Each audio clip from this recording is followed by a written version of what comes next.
Kita lanjutkan perbincangan walaupun Prof. Gayus sudah meninggalkan forum perbincangan ini karena ada agenda lainnya. Tapi rasanya kita juga masih bisa membahas dari apa yang disampaikan oleh Prof. Gayus karena juga pencerahan, juga informasi untuk masyarakat. Prof. Ibnu dan juga Mas Yudi. Terutama tadi sudah disebutkan oleh Prof. Gayus masalah tangkap tangan. Apakah memang termasuk kewenangan jaksa sebenarnya, Prof. Ibnu?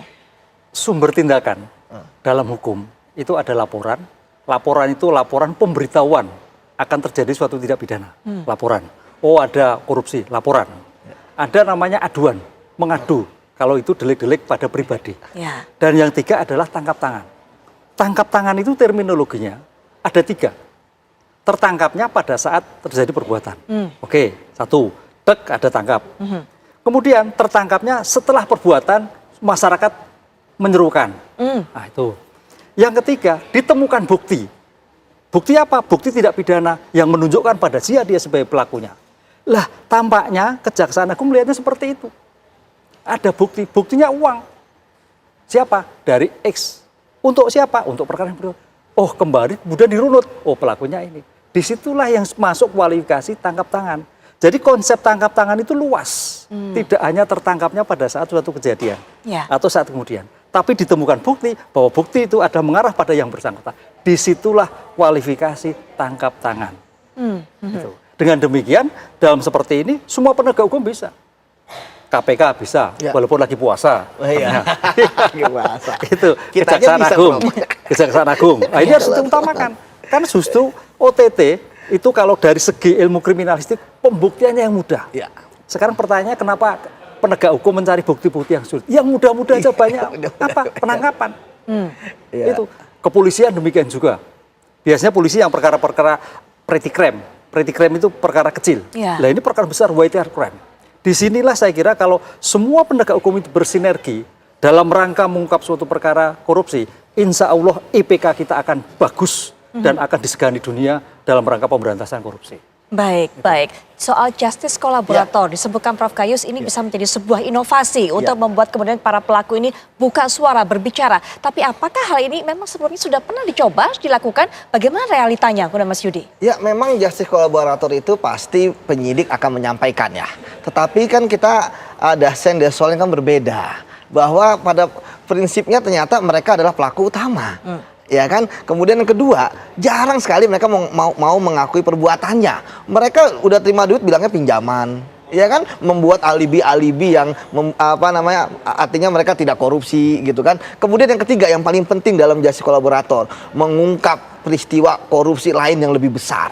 Wah, itu udah ketakutan mereka kan, pasti nggak akan diungkap seperti itu. Jadi menurut saya ya justice kolaborator tetap akan disampaikan oleh penyidik kepada tersangka ya, tapi kemungkinan itu sangat kecil ya. Apalagi kita tahu bahwa saat ini kan udah seminggu ya dari kasus ini bergulir dan kita belum melihat ada pergerakan yang signifikan. Saya takutnya kan di luar sana kan orang-orang ini kan masih bebas gitu ya, yang pihak yang lain bisa jadi mereka kemudian akan menghapus komunikasi, mereka akan menghilangkan barang bukti. Memang ini butuh kecepatan nih ya, makanya kenapa saya sepakat sama Prof ya bahwa sebenarnya OTT itu mudah dan tapi harus dengan kecepatan yang sigap, presisi gitu kan. Rumah siapa lagi yang akan ditugas? Karena gini, kalau kita bicara mengenai korupsi di peradilan, pasti berbicara dengan putusan. Ya, karena disitulah hakim berbicara.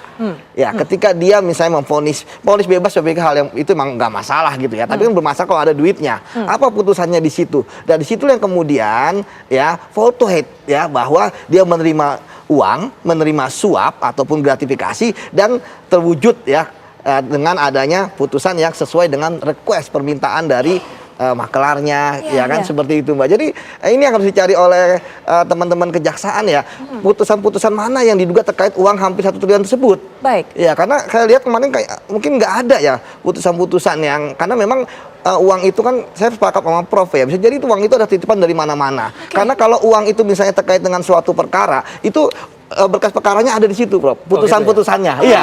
Jadi misalnya ada 500 juta, ada putusan di situ. Oh, ini berarti mudah gitu kan. Oh, ini putusannya yang ini, hakim-hakimnya ini. Jadi memang ini saya pikir memang sangat rumit karena memang apalagi kita belum ada undang-undang perampasan aset. Ya, ini kalau pembuktian yang 5 miliar yang ke kasasi dan 1 miliar yang buat Zarop gitu ya. Saya pikir itu udah mudah. Tapi kan yang hampir 1 triliun dan emas 51 kilo, yang perlu dicari ini mau lagi. diapain? Kalau apalagi nggak ada undang-undang perampasan aset seperti itu. Betul kan, Prof? Nah, Prof, salah satu hal yang menjadi masukan saran adalah minta kejaksaan untuk melakukan audit terhadap putusan-putusan yang ada. Tapi kalau tadi katanya Mas Yudi mengatakan ceritanya, realitanya seperti itu, susah berarti, Prof, hal itu dilakukan. Jadi tampaknya ada 2 terminologi, Mbak. Satu terminologi pertama, sebetulnya kasus Zarov dan oknum pengacara itu yang aktif siapa? Nah, cocok. Aktif apa? Yang aktif. Apakah Zarov ataukah penasihat hukum?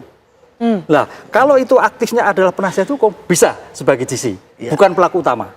Tapi kalau Zarov sebagai pelaku utama, tidak bisa sebagai GC. Baik, karena salah satu syarat dari GC adalah bukan pelaku utama. Ya, itu dulu. Itu satu perkara. Kemudian perkara yang kedua, lah itu uang yang berjimbun tadi milik siapa? Ini 2 terminologi yang berbeda. Dengan demikian, uang yang berjimbun 1M itu bagian untuk reformasi peradilan. Sebetulnya siapa saja sih hakim yang terlibat ini? Catatannya perkara apa? Saya kira gampang lah. 10 tahun eranya maju kok. Apa tidak ada dengan pembuktian dengan penelusuran jejak digital itu yang tadi dikatakan oleh Prof. Bisa itu cukup mudah untuk membantu. Cukup mudah dengan IT. Sekarang mungkin mudah-mudahan kejaksaan sudah menyita HP-nya. HP-nya JR. Itu kemana saja? Siapa saja? Paling tidak bisa. Ini yang bisa membuka awal. Sehingga dengan demikian nanti akan terbuka semuanya. Baik, Prof. Kalau tadi katakan juga oleh Mas Yudi bahwa ini sudah sepekan semenjak ditemukannya barang bukti tersebut, belum terlalu ada pergerakan signifikan. Setidaknya kita tahu, belum ada nama-nama kemudian diumumkan, sudah tersangkut dengan mengenai kasus ini. Apa yang Prof bisa baca? Apakah memang kita tidak bisa berharap banyak, hanya dalam diputus sampai sini saja, atau seperti apa, Prof? Oh, enggak. Karena penyidikan itu suatu yang sulit, Mbak. Jadi harus hati-hati, apalagi sudah menyangkut orang. Yang penting sekarang seorang penyidik itu menyita bukti dulu, bukti dokumen, karena bukti dokumen, apalagi nanti ada dokumen elektronik, itu sepanjang masa akan bicara. Tinggal nanti jejak-jejak itu disampaikan pada penuntut umum.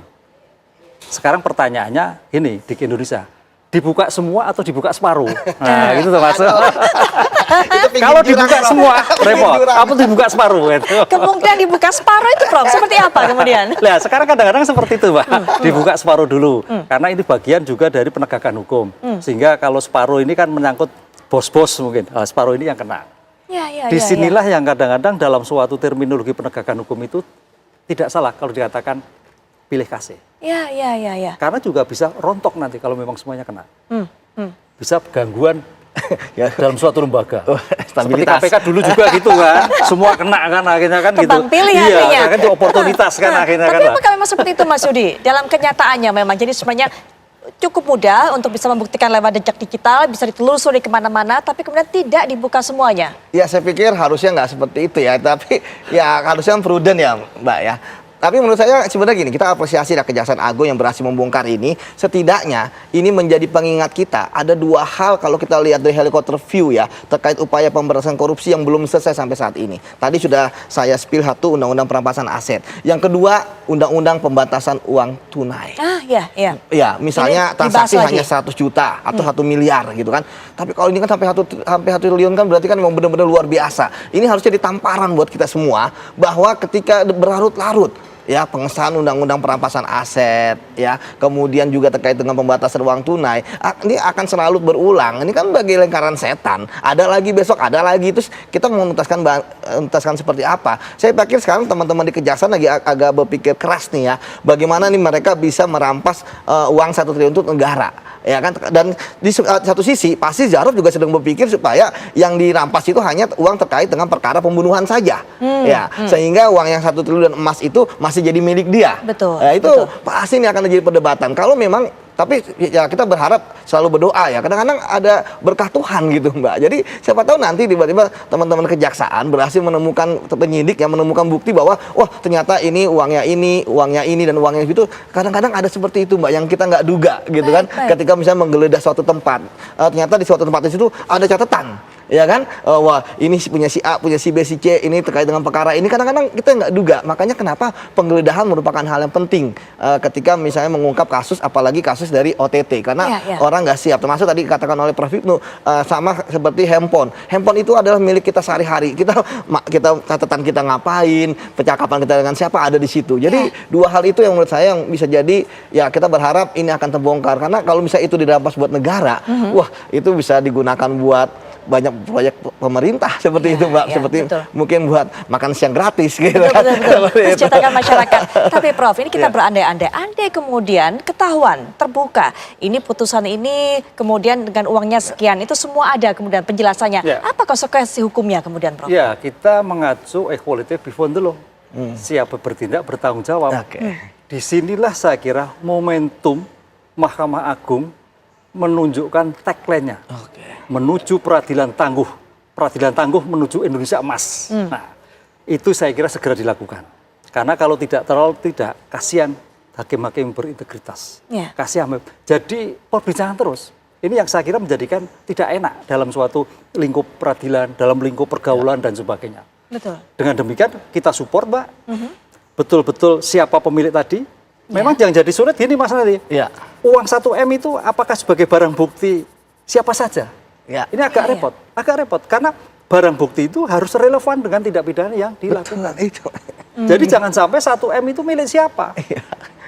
Ini saya kira tantangan bagi penyidik Kejaksaan Agung untuk menunjukkan bahwa identifikasi 1M itu milik A, B, C, D, dan sebagainya. Kalau tidak, karena undang-undang perampasan belum ada, kita belum bisa minta apa-apa. Padahal itu uang tidak jelas. Udah depan mata. Mau sita negara belum bisa. Mau sebagai barang bukti untuk siapa? Perkara yang mana? Ini saya kira tantangan bagi Kejaksaan Agung untuk mengungkap semuanya. Gitu. Baik, Mas Yudi, masih ada harapan tentunya bagi kita untuk bisa melihat ataupun juga mendengarkan nyanyian dari Zarov ini terakhir? Selalu masih ada harapan, Mbak ya, karena kita berharap peradilan itu kan bersih ya, supaya masyarakat yang mencari keadilan tidak dikorbankan, supaya yang punya uang nggak selalu menang, padahal mereka salah, supaya yang rakyat kecil mereka benar seperti. Jadi jangan sampai pisau itu seperti pengadilan itu seperti pisau ya, tajamnya ke bawah, ke atas tumpul. Jadi yang hitam jadi putih, yang putih jadi hitam. Kemudian yang benar jadi salah jadi benar karena ada uangnya.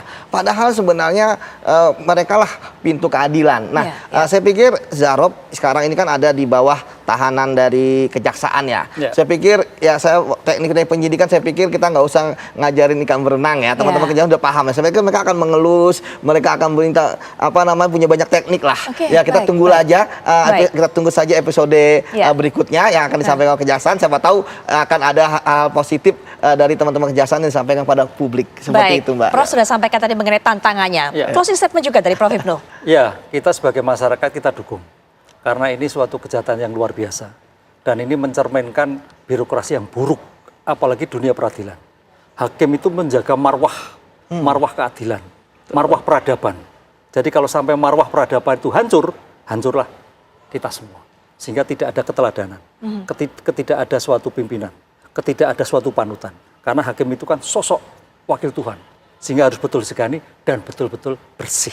Baik, kita masih berharap bahwa nyanyian itu akan bisa terdengar lebih jauh lagi, bukan jauh api dari panggang begitu. Sehingga kita bisa melihat nanti adanya penelusuran siapa saja sebenarnya yang selama ini kemudian terkait dengan apa yang dilakukan oleh Zarov selama menjadi maklar kasus ataupun juga mafia kasus. Mas Yudi terima kasih, Prof Ibnu juga terima kasih.